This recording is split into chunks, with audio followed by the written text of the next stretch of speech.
আমরা যমুনাতে চলে এসেছি। তবে শোন, আজকে যমুনার গতি বড় ভালো নেই। এই যমুনাকে তোরা দেখে শুনে নেবে, এই যমুনাতে স্নান করবি।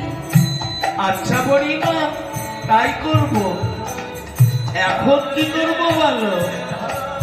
ও এখন এখন তোরা এই কলস তোরা বেঁধে নে, তারপরে বসন ধৌত করে তারপরে যমুনার তটে বসন মেলে দিয়ে তোরা যমুনাতে নেমে জল কেলি করবি।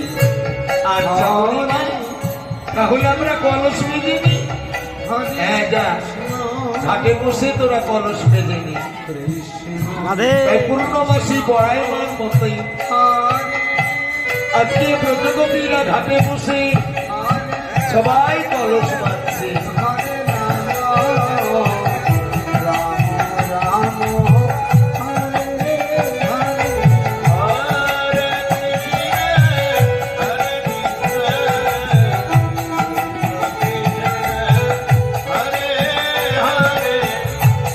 আর বুড়িমা কেমন ভাবে কলস বাঁধছে গো?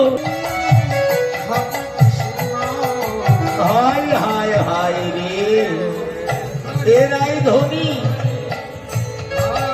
একটি কলস বাঁধা হলো, এইভাবে কি কলস বাঁধি? বুড়িমা,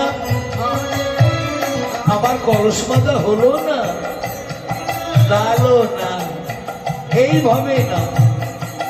ও বুড়িমা, তাহলে তুমি আমাদেরকে শিখিয়ে দাও। যে বলেও দেব, তোরা দেখে শিখে নে। কলস বাঁচতে বাঁচতে আমি ছুরি থেকে পুরি হয়ে গেলাম। এই দেখ, হাতে একটি ছুবা নিবি। কই রে ছুবাটা, কই রে? এইভাবে করে বুড়িমা পড়ে গেল রে। এই ললিতা, বাবারি বাবারি বাবারি, কেমন হলো রে, আমার মাথাতে লেগে গেল। শাশুড়ি ননদিনী বাদিনীর ঘর হইতে আসি যমুনার ঘাটে। ওই ননদিনী আমায় কৃষ্ণ কলঙ্কিনী বলে গালি দেয়। তাই আমার পরাণ মধুর জন্য এই দেখো বুড়িমা, আমি কলসির ভেতরে আমি নবনী নিয়ে এসেছি।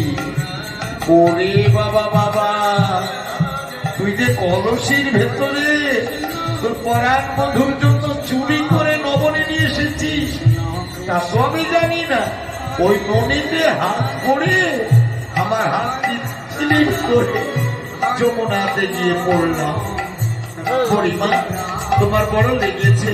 আহারে এলো না, বুড়িমা সাবানটা কইনি, বুড়িমাকে আমরা স্নান করিয়ে দেব। যা যা যা, সাবানটা নিয়ে আয়।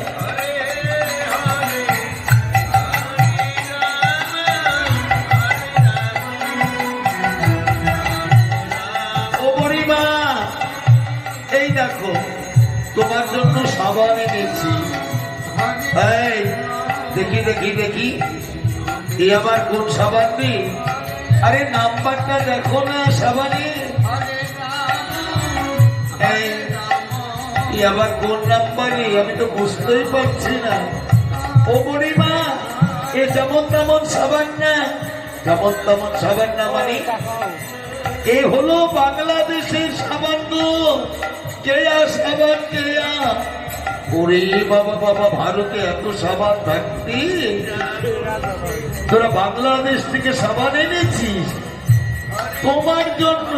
এসব বসো, তোমাকে ভালো করে মাখিয়ে দিই, বসো।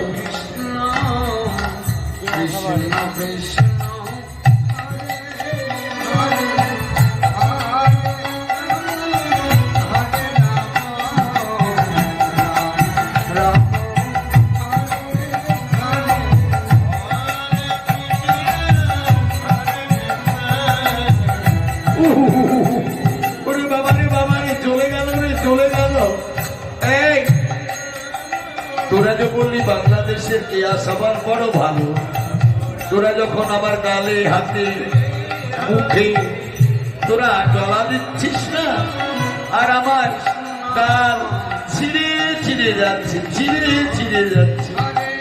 ও বড়িমা, প্রথমে না একটু খড়খড় করবে, তারপরে এই সাবানটা যখন ক্ষয় হবে তোমার গালে মাখাবো।